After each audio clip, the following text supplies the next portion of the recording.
जूते पहन लो, put on the shoes, जूते उतार दो, टेक ऑफ द शूज़। तो आपने देखा मैंने पहनने के लिए यूज़ किया पुट ऑन, मगर उतारने के लिए क्या यूज़ किया, टेक ऑफ। जो पुट ऑन है, पुट ऑन क्या है, एक फ्रेजल वर्ब है। आपने देखा पुट एक वर्ब है और ऑन क्या है, प्रीपोजिशन है। तो मैं आपको बता दूं, जब वर्ब और प्रीपोजिशन या एडवर्ब एक साथ मिलते हैं तो इसके मायने, जो इसकी मीनिंग होती है, थोड़ा सी बदल जाती है। उसको हम कहते हैं फ्रेजल वर्ब। आपने देखा पुट ऑन कब यूज़ करते हैं, पहनने के लिए। जैसे मुझे कहना है कपड़े पहन लो, तो हम वैसे कह सकते हैं गेट ड्रेस्ड, कपड़े उतार दो, अनड्रेस द क्लॉथ। बट पहनने के लिए कुछ भी पहनना हो तो अपन पुट ऑन का यूज़ कर सकते हैं। Put on the clothes, put on the clothes means कपड़े पहन लो, है ना। कपड़े उतार दो तो take off the cloth. Okay, जैसे मुझे कहना हो कि अपनी स्लीव्स को ऊपर कर लो, तो क्या कहेंगे, roll up the sleeves. Sleeves को नीचे कर लो तो रोल डाउन दी स्लीव्स। मैं कहूँ जूते के फीते बांध लो, क्या कहूँगा, टाई दी शू लेसेस, जूते के फीते खोल दो। अनटाई द शू लेसेस, जूते पहन लो, क्या होगा, पुट ऑन दी शूज़, जूते उतार दो, take of the shoes.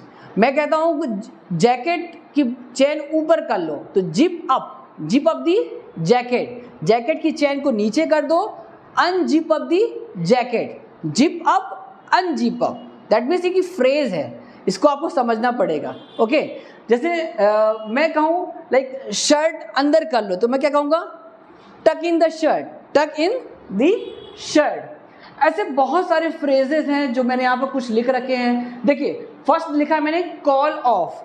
Call of बेटा क्या है, कॉल क्या है, एक वर्ब है, ऑफ क्या है, एक प्रीपोजिशन है। जब कॉल और ऑफ दोनों एक साथ मिलते हैं तो इनका मीनिंग क्या निकलता है, रद्द होना।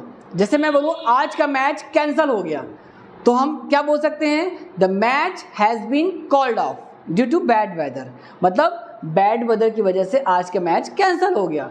तो कॉल ऑफ का मतलब होता है कैंसिल होना। अब समझना है आपको। अब देखिए जिन्होंने कभी फ्रेजल वर्ब की मीनिंग नहीं पढ़ी तो शायद उनके लिए आसान नहीं होगा इस सेंटेंस का हिंदी मतलब निकाल पाना। इसलिए मैं कह रहा हूँ कि आप ज़्यादा से ज़्यादा फ्रेजल वर्ब का मीनिंग को या तो अपने बुक के सहारे से या गूगल से एटलीस्ट 100 इंपॉर्टेंट फ्रेजल वर्ब को लर्न जरूर कीजिए, ताकि आपको इंग्लिश समझने में, बोलने में और लिखने में किसी प्रकार से कोई दिक्कत ना हो। ओके, अब आप यहाँ देखिए लाइक मैंने लिखा है give up. Give up means क्या होता है, त्यागना। अगर मैं आपसे कहूँ मैंने पढ़ाई छोड़ दी, या कहूँ मैंने स्मोकिंग छोड़ दी, या कुछ भी मैं कहता हूँ कि मैंने ये चीज़ छोड़ दी, तो मैंने कहा I give up study, I give up. Give up simple present, give up simple past, मैंने पढ़ाई छोड़ दी, आई गिव अप स्टडी।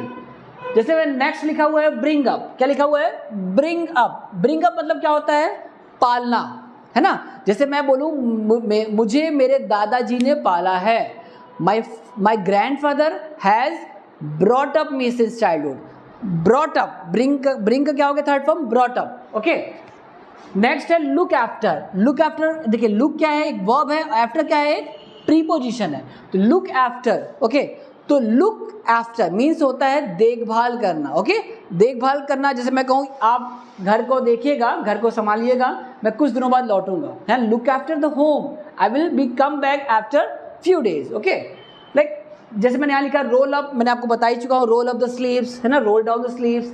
टक इन, टाई अनटाई मैंने आपको बता दिया। गेट अप मतलब सुबह उठते हैं, पर गेट अप भी कहते हैं, वेकअप भी कहते हैं। गेट अप मीन्स सो के उठ जाना, है ना, बेड से बाहर आ जाना। Like get rid of, get rid of मतलब छुटकारा पाना। क्या मतलब होता है, छुटकारा पाना। Okay, put on, put off मैंने आपको बता दिया। पुट आउट मीन्स क्या होता है, पुट आउट मीन्स होता है बुझाना। क्या होता है, जैसे मैंने बोला पुट आउट द लैम्प, मैंने क्या बोला, पुट आउट द लैम्प, इसका मतलब हुआ कि लैम्प को बुझा दो। अब आप समझिए, मैं फिर से बोल रहा हूँ, अगर आपको फ्रेजल वर्ब की मीनिंग नहीं पता होगी तो कहीं ना कहीं आपके लिए आसान नहीं होगा सेंटेंस को समझना। तो put out the lamp means होता है कि लैम्प को बुझा दो।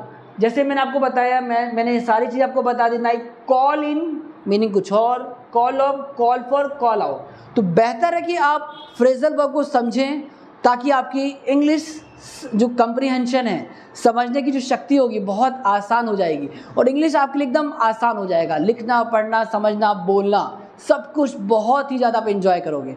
उम्मीद करते हैं आपको आज का फ्रेजल वर्ब समझ में आया होगा। Thank you everyone.